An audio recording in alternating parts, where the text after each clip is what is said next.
Paste হওয়া কাঁচামরিচগুলো হামানদিস্তা থেকে বের হয়ে গামলার ভিতর রাখা মাত্রই এগুলোর হোগাই দিয়ে লাল পানি নীল পানি বের হয়ে গেছে। তারপরে কাঁচামরিচের ডেড বডি থেকে বেরোনো রক্তের ভিতর বিষাক্ত তেঁতুলের ডেড বডি গুলো ছেড়ে দিয়ে 345 ডিগ্রি অ্যাঙ্গেলে 520 গ্রাম চাপ প্রয়োগ করে এগুলোকে মাখিয়ে নিতে হবে। সাথে সুমাইয়ার গাল থেকে কাঁচিয়ে আনা 2 বেলচা মেকআপ পাউডার, চরিত্রহীন লবপট কিছুটা লবণ, একটা বয়ফ্রেন্ড থাকা সত্ত্বেও অন্য মানুষকে আমি সিঙ্গেল বলে সেই ধোকাবাজ মেয়েদের হাড়ের গুঁড়ো, ঐশীর নেকা কান্না করা পর্যাপ্ত পরিমাণ চোখের পানি দিয়ে বাম হাত দিয়ে মশলাগুলোকে ভালো করে মাখিয়ে কাঁচামরিচ মশলা গামলা সব একত্রে পায়ের ভিতর ঢুকিয়ে দিয়ে সেগুলোকে পা দিয়ে পারিয়ে পারিয়ে মাখিয়ে নিতে হবে জঘন্যভাবে। এতটাই জঘন্যভাবে পারিয়ে পারিয়ে ধুলাবালি সহ এগুলো মিক্স করবো যাতে আশেপাশে থাকা প্রত্যেকের জল দিয়ে জিভ পড়ে যায় এগুলো দেখেই। আর কিছুক্ষণ অপেক্ষার পরই তৈরি হয়ে গেল এরকম জঘন্যতম একটা বিষাক্ত রেসিপি। বিশ্বাস করবেন না, এগুলো দুর্গন্ধে 3 কিলোমিটার দূর থেকেও মানুষ এভাবে দৌড়ে আসতে বাধ্য হবে। এগুলোর স্বাদের কথা যদি বলতে চাই তাহলে বিষাক্ত একটা সুস্বাদু স্বাদ ছিল, যা খেয়ে এদিক ওদিকে সবাই পালাচ্ছিল আজকে। এই ভর্তা এতটাই মিষ্টি হয়েছিল যে প্রত্যেকের জিভ খুলে বাইরে রেখে বাতাস খাওয়ানোর প্রয়োজন হচ্ছিল। আলাপ পাই নেই, গিল্লিয়ে লাইছি। আগা হইতে গোড়া পর্যন্ত জলে। যে খাইবে সে বুঝবে।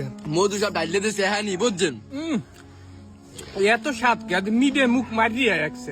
এ খাওন প্রত্যেক ডেলি খাওয়া উচিত, এত স্বাদ।